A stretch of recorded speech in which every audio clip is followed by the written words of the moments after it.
In this video, we're going to talk about proficiency-based rubrics for standards-based grading. Now, these rubrics are a little bit specific to a school or a division or department who really grades everything based on proficiency scores and looking at their division standards or state standards, or like to where they're very specific that every assignment is based on those things. And so this does not apply to everybody that's taking this course. And so you can listen here, for a little bit, and if you know that this does not apply to your school, it does not apply to your teaching scenario, then certainly feel welcome to skip this video. But for those of you that do teach in a school or department like this, we want to talk about this type of rubric. So again, proficiency-based rubrics are aligned with standards-based grading scales from the very beginning, that students know that that's what they're being graded on, in order to describe progress in terms of achievement in that particular standard. And so our rubric is going to be very specific to the standard that we're trying to measure, that students are making progress towards achieving that standard and a certain level within that standard. Proficiency-based rubrics use the same scale, same levels of achievement within the rubric for all assessments, including tests and performance assessments.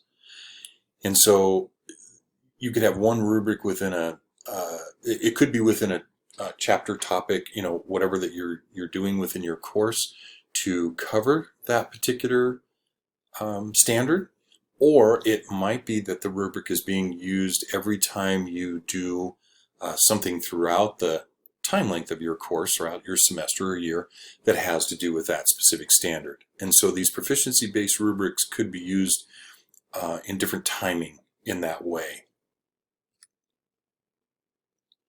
Proficiency-based rubrics document student performance in terms of proficiency level on a particular standard.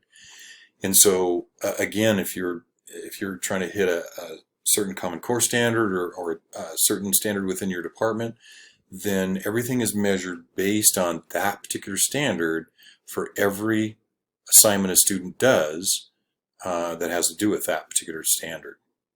The consistent use of this process changes the point of reference for interpreting student performance, and you need to understand that.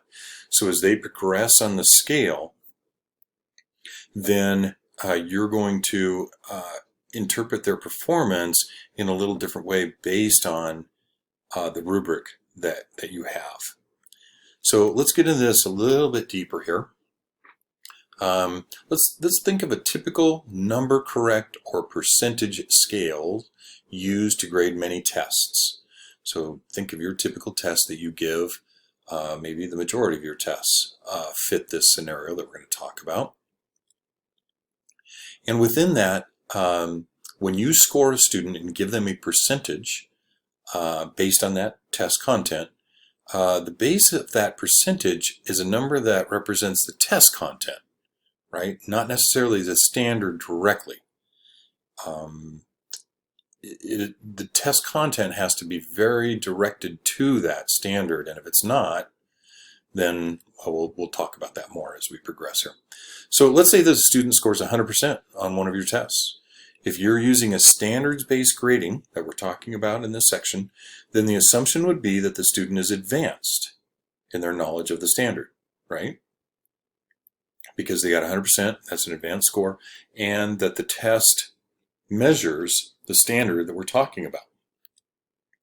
But let's be honest, if the test does not cover everything within that standard, or if it only covers a level of that standard that would be considered basic comprehension, did not include any questions that are included within the measurement device that's created for this, that provided the opportunity to demonstrate advanced thinking, problem-solving thinking, and so on about the particular standard, then really that score does not measure that student is at advanced level in their knowledge of the standard, right? And so it has to be measured based on what the test is measuring. So you would then need a different assessment, one that does include questions that would allow for the demonstration of advanced thinking in order to determine that that student is at an advanced learning level or an advanced knowledge level for that particular standard.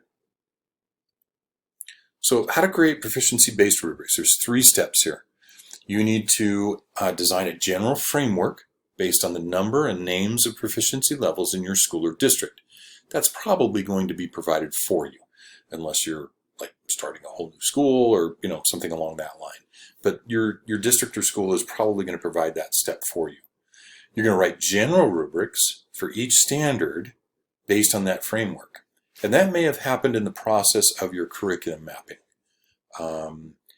It just depends on how different schools do that. But for each assessment used on that standard, describe the specific performance requirements for each of those levels that you are going to be determining based on that general framework. So let's look at that a little bit more detailed here. So let's say that these are your standards for your school or district. If a student is at advanced, then that student has demonstrated proficiency and can apply their knowledge above and beyond this particular standard. They can problem solve you with it, they can go to the next level of whatever it might be, and so on. Proficient, and it's in green because that's typically where you're trying to get all students to be at least at the proficient level. A student has mastered the standard based on what the measurement device is. Right? 2, this is just an example of a school district. Emerging. A student is able to demonstrate some understanding of the concept required by that standard, but lacks proficiency in key areas, or at least demonstrating that proficiency. And then a beginning level student has difficulty demonstrating understanding and needs support to complete key tasks related to the standard. And so this might be our overall framework for our standards here. Okay.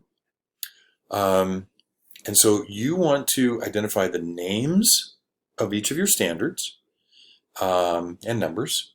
Typically those fall into a scoring system here. And then describe what each level means in your system. And so you want a system similar to this type of system. But again, it's probably provided to you by your school or district. And so here's an example framework for a general framework for proficiency-based learning. This is out of our book, again, out of chapter 6. And so you can read through these. I'm not going to read through all of these, but this is just kind of another example of that infographic that I just had up that is a little bit more specific to the basing your rubrics for each assignment on then. Just more detail shown here to where you can create rubrics that kind of line up with these standards here within this rubric. So to write a general rubric for each standard then, that's step 2, we want to kind of combine those things and make it specific for the standard. And so this step that we're working on typically would have been done in your curriculum mapping, as I mentioned before. For every standard that you'll be assessing, infuse this general rubric into the general framework from step 1. And so they definitely have to line up with each other, in other words. If your school uses standard-based report cards, then they may be more specific than your state standards, and you would need to make sure that you apply those standards within your report cards to your general rubric for that standard. If you don't use standards-based report cards, then could either be state standards or curricular goals that you're going to be using for your general rubrics. Okay, and that would probably be the more common situation here. Each description will still be too general to grade any specific assessment. This is just a general rubric that each of your rubrics is going to line up to for the standard, to match the standard based on that assignment and kind of based on what we've talked about already with our previous rubrics. So here's an example again from our book that this is a rubric for a specific standard, and this rubric is aligned to the other example I just showed, figure 6.1, to where they line up with each other. This is just a little bit more specific to where it's aligned to a specific standard, not to a specific assignment that's going to measure whether the student understands this standard, but this is a rubric for the standard itself. And in this particular case, the standard is understands the concept of area and relates area to multiplication and to addition.